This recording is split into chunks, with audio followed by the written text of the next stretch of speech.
The new McCrispy Strip is here. Dip approved by ketchup, tangy barbecue, honey mustard, Sprite, McFlurry, Big Mac sauce, double dipped in buffalo and ranch, more ranch, and creamy chili McCrispy Strip Dip. Now at McDonald's. Ba-da-ba-ba-ba.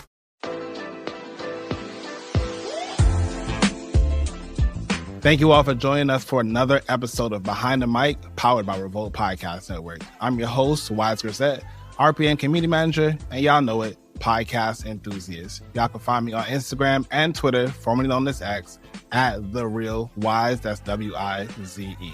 And now, I know y'all tired of hearing me say it, but I'm going to say it anyway. Subscribe to Behind the Mic wherever you listen or watch podcasts. Give me a 5-star rating, leave a little review, hit the like button on YouTube, all those things. We're almost at 14,000 subscribers. Thank y'all for being here so far. We want to continue building that community. Now, enough about me. Today's guest is one of those people whose voice doesn't just make noise, it makes impact. She's a poet, an educator, a storyteller, whose delivery hits like a sermon and a cipher all at once, y'all. Now, you might know her from Parking Lot Pimpin, but now she got a brand new show on Revolt. It's called The People's Brief, premiering on May 20th. Now, if y'all listening right now, that could be today for y'all, but for us, it's literally tomorrow. Big news. So, one more thing, she's a Capricorn, so I already know she came prepared, but no pressure because we're keeping it chill today. We're here with the amazing Lynae Vanee. Thank you for joining us today. Thank you so much for having me. Yes. Thank you for coming. Like, we're all really excited about having you as a part of Revolt, kind of just, doing your thing. Like, we are so happy that we finally gave you a show, right? Yeah. I know we've been dragging that line online, but for real though, like, we're really happy that this is happening for you because you actually earned it. So first and foremost, you want to say a few words before we jump into the podcast? I'm just happy to be here. I'm happy to be with the Revolt family. Everybody that I've met is truly good people. And I'm just blessed to only have come in contact with good people.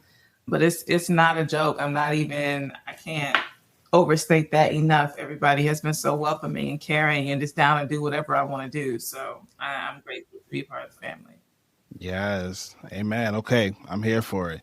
So before we jump too deep into the podcast, we have a playlist on Spotify. It's filled with underrated favorites from our guests. It's called B-Sides Track of the Week. Now, these songs aren't really songs that are in like rotation per se, but they're songs that really like move you. So, Lynae, that could be a song that like, hypes you up, grounds you, or like brings a little bit of peace. So what song would that be for you? Just one? Yikes. You can give me two. Just two? Yikes. I would say this is a deep, deep cut, but it's on an album most people should be aware of. It's on the Word Up album by Cameo. Most people know Candy, most people know Word Up, but they also have a song called You Can Have the World. And I just came across it maybe 2 or 3 years ago. My mama didn't even know this song, but the chorus goes, you can have the world if you want it. Nothing will stop you. Opportunity will rock you. Chances are you're going to make it through. And it just really carries me, doesn't ever let me believe that I'm dreaming too big or wanting too much. I can have the world if I want it. Yeah. Let's go. Okay. Well, y'all, again, you can find that track and all the others on our playlist exclusively on Spotify. It's called B-Sides Track of the Week. Find that and hit play. It's almost 2 hours of just pure vibes. So, all right. So, Lynae, let's rewind a little. I want to talk about someone who has been key in your journey. So I call her Coach Ray because she was my coach when I was in college. That's how I met her, when I was on the dance line. And I made a dance line with 7 other girls the year I tried out, and every single one of them was trained in some form or fashion. I had vibes. But she saw something in me and like quite literally taught me how to do all sorts of technique in ballet, jazz, contemporary within the short time that she had me, and was just always interested in making sure I was expressing myself the way that I wanted to, and was so supportive. And so when I went to go back to teach myself, she was able to put in a word for me to get me in a spot that was, ain't nobody paying a teacher they worth, but was paying me a little bit better to be self-sustaining. And she's always supported everything that I've done. And I think she just retired this past year. And looking at all the comments from the people that I made the team with and years before and years after, everybody says like she's a life changer for sure. She's a magic maker. And I just think my time being on that team helped me do all the things that I'm doing today. It helped me with performance. It helped me with not being nervous. We got to perform in front of stadiums, and they just literally throw you out there. You get no practice in front of people until it's game time. It teaches you how to be disciplined, how to look out for people, how to be not just a leader, but just as a part of a team to know what people want and to see people and be there. So I carry all that stuff with me, and I'm very grateful to Coach Ray for that. Shout out to Coach Ray. Now, it's crazy. You may not have even had met her had you not fell in love like everyone else with Drumline and want to go to the AUC, right, and be at Clark. But Spelman called you. They pulled you over there, right? For sure. Yeah. So, shout out to her and shout out to all that for happening. But like, yeah, Spelman, what was it about Spelman that got you there and kept you there? Man, oh man. So the funniest thing is I was born in Virginia, left Virginia for a little bit, they had primary and intermediate school instead of just elementary school where I was at. And so just being there, I didn't know too much about the Atlanta area. So I wanted to go to Atlanta A&T. That's where I thought I was going to school, and it's not real. And so I learned about Clark. But so as a turn of events would happen, when I got to Clark, there was nobody available to give me a tour. So my mom was like, let's just go over there and see. I was so anti-Spelman because I was like, you couldn't pay me to go to an all-girls school. They paid me to go to an all-girls school. But no, I went into the admissions office, and I've always been a Black history buff. And I think it's a testament to the things that I'm trying to do now with my platform, what I've done with Parking Lot Pimpin, what I hope to continue to do with the People's Brief is just shine a light on all the different faces and kinds of people that were involved in Black history. And I give that little aside to say I had never seen as many women as I'd seen in one photo, the first graduating class of Spelman College. And it was 11 women in these beautiful Black dresses, just looking super refined and dignified. And I was like, I need to see more of this. And so I was elated to go on a tour, and it just blew my mind. I was in 10th grade, and I was like, oh, this is where I'm going to go. And I'm not going to give myself any other choice. So thankfully, when I said they paid me to go, I was so grateful to God to have gotten a full scholarship for community service to attend. It was expensive. Yes. It was expensive. Oh, I'm sure. So in episode 8 of the podcast, Freddie Ransom, she's the podcaster on Money Honeys. She went to Howard, and she talked about, just how important it was to go to an HBCU during those formative years of her life, where it just kind of gave her like a lifelong confidence, right? So do you feel like Spelman gave you that same kind of fuel? Absolutely. Every class you take is through the lens of being a Black woman, whether you ascribe to feminism or not. And a lot of us during that era, I think we're just kind of getting turned off the concept because, we canonically believe that feminism is a white woman's game, and that's not the truth.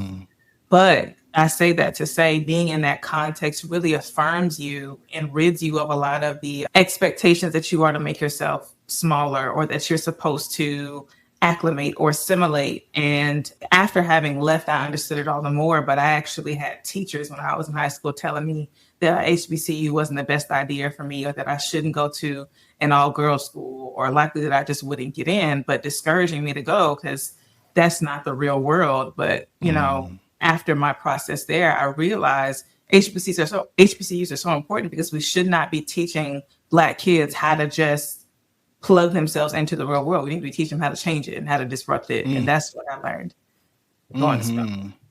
So Spelman has this song, I want to say it's like Choice to Change the World. Yeah. I listened to that this morning and I felt so like empowered. What was it like? What did you feel the first time you heard that or had to sing it? I just felt like I hated for everybody else. We're the best things the planet has to offer. But no, it just made me riled up. And once again, it was one of those things that led me to believe that I could dream as big as I wanted to, but also that we were meant to give back. We were meant to not allow things to stay the same. Yeah. Mm-hmm. Yeah. Okay. If you haven't heard it, go on YouTube and listen to it because it's a feeling you can't always describe. At all. Okay. So let's talk about your EARTHGANG feature. Okay. How did that collab come about? Let's talk about Man, I can't tell you to this day because I wasn't even doing poetry. To my knowledge, I wasn't doing poetry publicly enough for people to recognize me as a poet or even hear me or seek out my services as a poet. I was doing things here and there as people ask because poet is like in my bio, or, you know, they may read that about me. I had some pretty old stuff that I was doing right before the pandemic started, but I was focused on Parking Lot Pimpin at the time. And all of a sudden I see a DM from EARTHGANG and it's Olu. And it's like, hey, Lynae, we'd love to have you on our next project. And I was like, what? Me? But that was absolutely a plan of mine. And I mean, it still is in the plans. And I'm turning back to my poetry more and more now. I just feel really sat in that gift and feel like I have a lot to give right now. But yeah, so he asked me, he said, it's got to be quick because we want it to be an interlude. The project's almost done. And so, you know, my manager and his manager worked it out for me to execute it real quick. And it was nerve-wracking because I know EARTHGANG to be a popular group. It's not even like it was like an independent creator like myself. It was, you know, somebody with an audience. And so I wanted it to be great. I wanted it to be good. And he was like, you got 30 seconds. And usually my pieces are a bit longer than that. So it was a challenge for me too. Yeah. But I'm happy with what I created. And it's funny, a friend of mine who's working with me on my projects now, I think he said, don't get me to lying, but it's either 1 or 2 million streams. And I could, it's a lot. It's a lot of streams. Don't get me to lying. But it's just something that I never really checked on because again, I did it for them and then I went on about my business. Yeah. So I'm pretty sure a lot of people have heard that, and I'm interested to see when they're reintroduced what the vibes are. Okay, on the other side of this break, we're kicking it into overdrive with a rapid fire game of ranking right after this. The new McCrispy Strip is here. Dip approved by ketchup, tangy barbecue, honey mustard, Sprite, McFlurry, Big Mac sauce, double dipped in buffalo and ranch, more ranch, and creamy chili McCrispy Strip Dip. Now at McDonald's. Ba-da-ba-ba-ba. Hey, it's Brooke England here from Deposits. And if you're a fan of culture and business, then be sure to check out and subscribe to Deposits, where I interview dope individuals and celebrities of the culture. And we get into contracts, entertainment, and my favorite part, payouts. It's brought to you exclusively by the REVOLT Podcast Network, anchored in hip hop, powered by creators. And we're back, y'all. Thanks for sticking around. Now we're kicking it into overdrive with a rapid fire round, y'all. Starting in 3, 2, 1. Script writing, visual aesthetics, or delivery? Ooh, script writing, delivery, visual aesthetics. Spoken word, teaching, or content creation? Ooh, spoken word, content creation, teaching. Being heard, being understood, or being seen? Being heard, being understood, being seen. Poetry, politics, pop culture? I can't stand the politics for it. It is so necessary. So I'm going to say poetry, politics, pop culture. Okay, and we're done. We're done. Okay. All right, so before we wrap, what's one thing people wouldn't know about you just from watching Parking Lot Pimpin or any content you share online? I'm just a girl. Yeah. I think a lot of people assume I'm Encyclopedia Brown, that I want to run for somebody's office and I don't. Or just anything like super, they want me to have a takedown session with Candace Owens. Those things are me. I'm just a girl who feels like there are certain things that are important for people to know and understand, and I want to do my best to help them do that. That's it. But I do have a life outside of it and interest outside of it. My life is not 100% trying to televise the revolution. Nah, say it, because folks really don't be understanding. But Lynae, again, thank you for everything. Thank you for coming on. Thank you for everything that you're building. Your voice is necessary. Your vision is clear and intentional. Thank you. Thank you. And y'all, don't forget, The People's Brief premieres May 20th. That might be tomorrow for you. It might be today. It might be in the past. But it's on Revolt. Watch it, share it, support it, and keep running back Parking Lot Pimpin as well, too, while you're at it. Okay? So again, Lynae, let them know where they can find you. You can find me on all platforms at Lynae Vanee. That's LYNAE VANEE. All right. Thank you so much again, and we'll see you on the next episode of Behind the Mic. Thank you. Thank you so much. Behind the Mic, powered by Revolt Podcast Network, is hosted by me, Wise Grisette. Special thanks to the Indie Creative Network and Storytime Studios for editing and producing this podcast.